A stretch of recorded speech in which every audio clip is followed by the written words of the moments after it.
اعوذ باللہ من الشیطان الرجیم بسم اللہ الرحمن الرحیم۔ ڈیلی قرآن کلاس میں آپ سب کو خوش آمدید۔ امید کرتا ہوں کہ آپ سب خیر و عافیت کے ساتھ ہوں گے۔ آج کا ہمارا سبق سورۃ البقرہ آیت نمبر 248۔ وقال، اور کہا، لہم انہیں، نبیہم ان کا نبی، انا بے شک، آیتا نشانی، ملکی ہی اس کی حکومت کی، ان کہ یأتیکم آئے گا تمہارے پاس، التابوت تابوت، فیہ اس میں، سکینۃ تسکین کا سامان، من سے، ربکم تمہارا رب، وبقیۃ اور بچی ہوئی، مما اس سے جو، ترکا چھوڑا، آل موسیٰ آل موسیٰ، و آل ہارون اور آل ہارون، تحملہ اٹھائیں گے اسے، الملائکۃ فرشتے، انا بے شک، فی ذالک اس میں، لآیۃ نشانی، لکم تمہارے لیے، ان اگر کنتم تم ہو، مؤمنین ایمان والے۔ سورۃ البقرہ کی آیت نمبر 247 میں 247 نمبر آیت کے اندر، پچھلی کلاس کے اندر آپ یہ بات سن آئے ہیں کہ بنی اسرائیل اپنے نبی حضرت سموئیل علیہ السلام کے بادشاہ مقرر کیے جانے پر معترض تھے، اعتراض کر رہے تھے۔ ان کا آبجیکشن یہ تھا کہ یہ ہمارے اوپر حکومت کیسے کر سکتے ہیں، جبکہ ہمارے پاس مال بھی زیادہ ہے اور ہم اعلیٰ خاندان سے بھی تعلق رکھتے ہیں۔ ان کے پاس چونکہ یہ دونوں چیزیں نہیں ہیں، نہ ان کے پاس اعلیٰ خاندان ہے، یہ بنیامین میں سے ہیں، اولاد بنیامین میں سے ہیں، حضرت یعقوب علیہ السلام کے بیٹے حضرت بنیامین کی اولاد میں سے ہیں، اور وہ بھی دور دراز جا کے یہ ان کے خاندان سے ان کا تعلق بنتا ہے۔ تو ان کو حکومت کیسے مل گئی؟ کیونکہ ان کے خیال میں یا تو نبوت چلتی تھی لاوی بن یعقوب کے خاندان سے، اور حکومت چلتی تھی یہودا بن یعقوب کے خاندان سے۔ تو یہ نہ یہودا بن یعقوب کے خاندان میں سے تھے اور نہ ہی لاوی بن یعقوب کے خاندان میں سے تھے، یہ تو بنیامین کے خاندان میں سے۔ تو ان کا اعتراض یہ تھا کہ ان کے پاس نہ تو اچھا اعلیٰ خاندان ہے، اور اسی طرح نہ ہی ان کے پاس مال و دولت ہے، دونوں چیزوں سے یہ محروم ہیں، تو یہ ہمارے اوپر حکومت کیسے کر سکتے ہیں؟ اس کا جواب حضرت سموئیل علیہ السلام نے یہ دیا، کسی آدمی کو بادشاہ بنانے کے لیے نہ اس کا خاندان دیکھنا چاہیے، اور کسی آدمی کو بادشاہ بنانے کے لیے نہ ہی اس کا مال و دولت دیکھنا چاہیے۔ جو چیز پیش نظر ہونی چاہیے وہ تو یہ ہے کہ اس کے پاس کیا علم ہے یا نہیں ہے، وہ ہنر رکھتا ہے یا نہیں رکھتا، وہ ملکی نظم و نسق کو سنبھال سکتا ہے کہ نہیں سنبھال سکتا، وہ ملک کی سرحدوں کی حفاظت کر سکتا ہے یا نہیں کر سکتا، وہ معیشت کو جانتا ہے یا نہیں جانتا، سیاست کو جانتا ہے یا نہیں جانتا، عدالت کو جانتا ہے یا نہیں جانتا، وہ اسی طرح اپنے عوام کے مسائل کا حل اس کے پاس ہے یا نہیں، ملک کے اندرونی اور ملک کے بیرونی مسائل سے اور مشکلات سے وہ نبرد آزما ہو سکتا ہے یا نہیں ہو سکتا، لوگوں کے مسائل سے وہ نمٹ سکتا ہے یا نہیں نمٹ سکتا۔ یہ چیزیں دیکھی جانی چاہیے کہ کیا وہ شجاع ہے، دلیر ہے، بہادر ہے، نڈر ہے، بزدل تو نہیں ہے۔ یہ چیزیں دیکھی جانی چاہیے، یا علم دیکھا جائے یا شجاعت دیکھی جائے۔ تو حضرت سموئیل علیہ السلام نے فرمایا کہ اللہ تعالیٰ جسے چاہتا ہے اسے حکومت عطا کر دیتا ہے، لیکن وہ حضرت سموئیل علیہ السلام کی کوئی بات ماننے کے لیے راضی نہیں تھے، حتیٰ کہ حضرت سموئیل علیہ السلام نے یہاں تک فرما دیا کہ انہیں بادشاہ میں نے مقرر نہیں کیا، انہیں بادشاہ خود اللہ پاک نے مقرر کیا ہے۔ لیکن اس کے باوجود بھی وہ اپنی ہی ضد پر اڑے ہوئے تھے کہ نہیں، یہ ہمارے اوپر حکومت کیسے کر رہے ہیں، یہ ہمارے اوپر حکمران کیسے لگا دیے گئے۔ تو حضرت سموئیل علیہ السلام نے فرمایا، یہ آیت نمبر ہے 248، وقال لہم نبیہم، ان کے نبی نے ان سے فرمایا، یعنی حضرت سموئیل علیہ السلام نے اپنی قوم سے فرمایا، ان آیت ملکہ، اس کی بادشاہی کی نشانی یہ ہے، انا بے شک، آیت ملکی ہی، آیت نشانی، ملکی ہی اس کی بادشاہت کی، اس کی حکمرانی کی، اس کو حکمران لگائے جانے کی نشانی یہ ہے ان یاتیکم کہ آئے گا تمہارے پاس التابوت صندوق فیہ سکینۃ من ربکم اس میں تمہارے رب کی طرف سے تسلی کا سامان ہوگا، وبقیۃ مما ترک آل موسیٰ و آل ہارون اور اس میں بچی ہوئی چیزیں ہوں گی۔ بقیہ لفظ تو آپ اردو میں بھی بولتے ہیں، اور اس میں بقیہ ہوں گی، اس میں باقی چیزیں ہوں گی، بچی ہوئی چیزیں ہوں گی، جو چیزیں چھوڑی حضرت موسیٰ علیہ السلام کی اولاد نے اور حضرت ہارون علیہ السلام کی اولاد نے، تحملہ الملائکہ اس کو فرشتے اٹھائے ہوئے ہوں گے۔ ان فی ذلک لآیۃ لکم ان کنتم مؤمنین اگر تم ایمان رکھتے ہو، اگر تمہارے اندر ایمان ہے تو اس میں تو تمہارے لیے بہت بڑی نشانی ہوگی، یعنی صندوق کا تمہارے پاس آ جانا۔ اب اس سے بھی بڑی کوئی نشانی ہو سکتی ہے۔ تھوڑا سا ذکر میں اس صندوق کا کر دوں۔ حضرت موسیٰ علیہ السلام اپنے دور مبارکہ کے اندر اس کے اندر تورات کو رکھتے تھے۔ جیسے ہمارے ہاں قرآن مجید کی رحل ہوتی ہے تو رحل کو ہم بڑا اپنے لیے مقدس خیال کرتے ہیں، ایسے ہی یہ ایک صندوق تھا اور اس کے اندر حضرت موسیٰ علیہ السلام نے تورات کو رکھا ہوا تھا۔ اسی طرح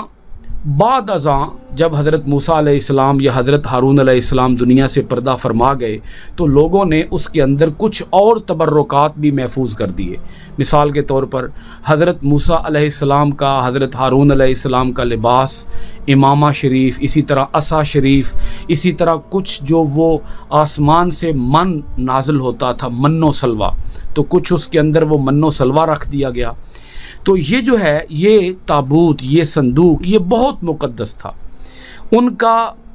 یقین یہ تھا کہ ہمیں اسی صندوق کے ذریعے نجات ملتی ہے، مدد ملتی ہے، نصرت ملتی ہے، جنگوں کے اندر فتح حاصل ہوتی ہے، اللہ تعالیٰ کی مدد حاصل ہوتی ہے، اسی کے ذریعے ہماری دعائیں قبول ہوتی ہیں۔ آپ سمجھ لیں کہ جیسے ہمارے ہاں خانہ کعبہ کا مقام اور مرتبہ ہے، ایسے ہی ان کے ہاں اس صندوق کا مقام اور مرتبہ تھا۔ جالوت نے جب بنی اسرائیل کے اوپر حملہ کیا اور کئی شہروں کے اوپر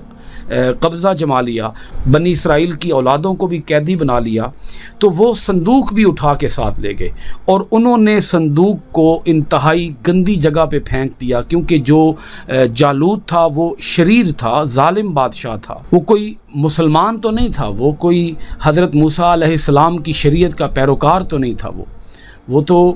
اللہ تعالیٰ کا باغی تھا، سرکش تھا، وہ نافرمان تھا وہ، تو اس نے اس صندوق کو کوئی اہمیت نہ دی اور ایسے ہی جا کے پھینک دیا کسی انتہائی گندی جگہ پر۔ اور اسی کی وجہ سے جالوت کی قوم کے کئی لوگ جو ہیں وہ انتہائی موذی امراض کے اندر مبتلا ہوئے۔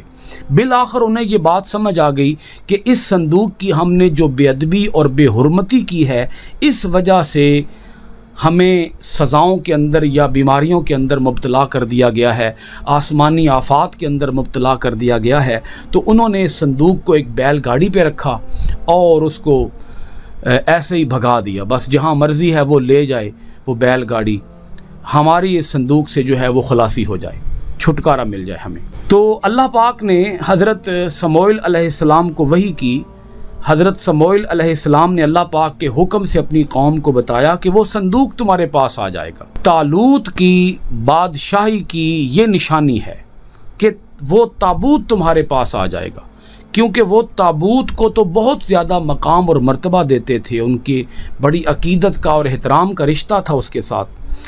اچھا، یہاں یہ بات سمجھنی چاہیے کہ جو انبیاء کرام کے تبرکات ہوتے ہیں ان کی بڑی اہمیت ہوتی ہے اللہ تعالیٰ کے ہاں۔ اس کے اوپر ہمارے پاس کئی ایک احادیث ہیں، جیسا کہ حضرت خالد بن ولید رضی اللہ تعالی عنہ جب بھی کسی میدان جہاد کے اندر جاتے تو وہ اپنے سر کے اوپر ایک ٹوپی رکھتے تھے، اور اس ٹوپی کے اندر انہوں نے نبی کریم صلی اللہ علیہ وآلہ وسلم کا بال مبارک رکھا ہوا تھا، اور حضرت خالد بن ولید کا یہ عقیدہ تھا، ان کا یہ جذبہ تھا کہ مجھے جب بھی کسی جہاد کے اندر فتح حاصل ہوتی ہے تو وہ اس ٹوپی کی وجہ سے اور نبی پاک صلی اللہ علیہ وآلہ وسلم کے منہ مبارک کی وجہ سے مجھے فتح حاصل ہوتی ہے۔ ایسے ہی کئی ایک صحابہ اکرام جب نبی پاک صلی اللہ علیہ وآلہ وسلم اپنے بال مبارک چھوٹے کرواتے تو اپنے بال یا اپنے ناخن مبارک آپ تراشتے تو صحابہ اکرام ایسے ہتھیلی لے کے کھڑے ہو جاتے، اپنے ہاتھ پھیلا کے کھڑے ہو جاتے کہ جو حضور علیہ الصلوۃ والسلام کے بال مبارک کاٹے جائیں، وہ بال مبارک ہمارے ہاتھوں کے اندر آئیں، وہ ناخن ہمارے ہاتھوں کے اندر آئیں،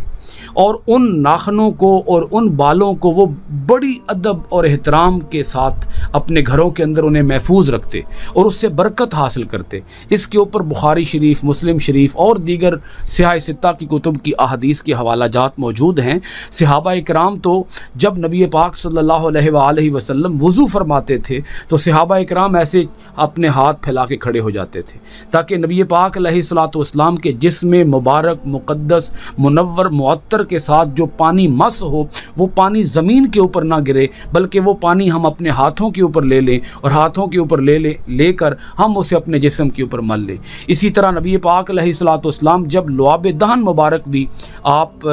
زمین کی طرف لعاب دہن مبارک کرتے تو صحابہ اکرام اپنے ہاتھ آگے کر لیتے کہ یہ لعاب دہن ہمارے ہاتھ کے اوپر آ جائے، اسے پھر وہ اپنے جسم کے اوپر مل لیتے، اس سے برکت حاصل کرتے۔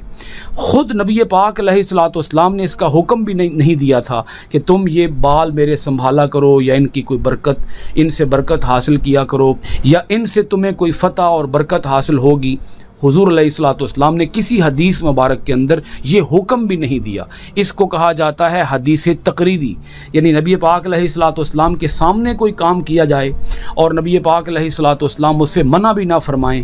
اور آپ بلکہ پسندیدگی کا اظہار فرمائیں، تو اس کو کہتے ہیں حدیث تقریری۔ یعنی حضور علیہ الصلوۃ والسلام کی جتنے بھی تبرکات ہیں، آپ کی استعمال شدہ جتنی بھی چیزیں ہیں، وہ استعمال شدہ چیزیں اپنے پاس برکت کے طور پر رکھنا یہ صحابہ اکرام کا عقیدہ تھا۔ اسی طرح جو حضور نبی کریم علیہ الصلوۃ والسلام کے نالین شریفین ہیں، یا حضور علیہ الصلوۃ والسلام کا عمامہ شریف ہے، یا حضور علیہ الصلوۃ والسلام کی مبارک مقدس استعمال شدہ تلواریں ہیں، یا آپ کا لباس مبارک ہے، تو ان کی بڑی اہمیت ہے۔ ہمیں ان کی اہمیت اپنے دل کے اندر رکھنی چاہیے، ان کا ادب اور ان کی عقیدت اور ان کا احترام اللہ پاک نے اسی کا یہاں ثبوت فراہم کیا ہے۔ اسی طرح اولیاء اللہ جو ہوتے ہیں، اللہ تعالیٰ کے جو اللہ تعالیٰ کے مقبول بندے ہوتے ہیں، پرہیزگار بندے ہوتے ہیں، جو ان کی استعمال شدہ چیزیں ہوتی ہیں، ان سے بھی برکت حاصل کی جا سکتی ہے۔ یعنی اگر انبیاء کی استعمال شدہ چیزیں باعث برکت ہیں تو یقیناً اولیاء کرام کی بھی استعمال شدہ چیزیں باعث خیر و برکت ہیں۔ اللہ پاک نے یہ ارشاد فرمایا، حضرت سموئیل علیہ السلام نے اپنی قوم کو بتایا کہ اسے فرشتے اٹھائے ہوئے لائیں گے۔ اب جب یہ بیل گاڑی انہوں نے بھگا دی تو یہ بیل گاڑی اب سیدھی آئی بنی اسرائیل کے پاس، تو اب وہ جو بیل تھے ان بیلوں کی رہنمائی یقیناً کون کر رہے تھے؟ فرشتے کر رہے تھے۔ فرشتوں کو اگرچہ اپنی آنکھ سے تو نہیں دیکھا جا سکتا، لیکن اللہ پاک نے یہ بتا دیا، قرآن مجید کے اندر بتا دیا کہ وہ جو صندوق ہوگا وہ بیل گاڑی کے اوپر ہوگا اور اس بیل گاڑی کو تمہاری طرف لے کر آ رہے ہوں گے۔ کون لے کر آ رہے ہوں گے؟ فرشتے لے کر آ رہے ہوں گے۔ بیل گاڑی کا جو ذکر ہے یہ ہمیں تورات کے نسخوں سے ملتا ہے۔ ان فی ذلک لآیۃ لکم، اب یہ تمہارے لیے بہت بڑی نشانی ہوگی۔ جب انہوں نے یہ نشانی دیکھی تو انہیں یقین آ گیا کہ حضرت طالوت جو ہیں یہ ہماری طرف اللہ تعالیٰ کی جانب سے ہی مقرر کیے گئے ہیں۔ تب انہیں یقین آیا جب انہوں نے وہ تابوت اپنے سامنے دیکھا کہ اگر یہ تابوت ہمارے سامنے آ گیا ہے تو اس سے اب ہمیں اور کوئی بڑی نشانی نہیں چاہیے، یہی سب سے بڑی نشانی ہے۔ طالوت کا بادشاہ مقرر ہونا بالکل درست ہے، فیئر ہے، اللہ تعالیٰ کی جانب سے ہے۔ سو وہ اللہ تعالیٰ کی اس نشانی کے دکھائے جانے پر حضرت طالوت کے بادشاہ مقرر ہونے پر مطمئن ہو گئے۔ اب آگے سنیے گا، سورۃ البقرہ کی آیت نمبر 249، 249 نمبر آیت پڑھنے لگا ہوں۔ فلما، پھر جب، فصلا، روانہ ہوا، طالوت بالجنودی، لشکروں کے ساتھ، فوجوں کے ساتھ، قالا، اس نے کہا، انا، بے شک، اللہ مبتلیکم، تمہاری آزمائش کرنے والا ہے، بی نہرن، ایک نہر سے، فمن، پس جس، شاربا، پی لیا، منہ، اس سے، فلیسا، تو نہیں، منی، مجھ سے، ومن، اور جس،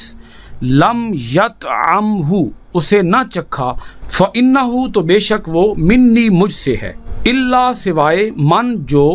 اغترفا،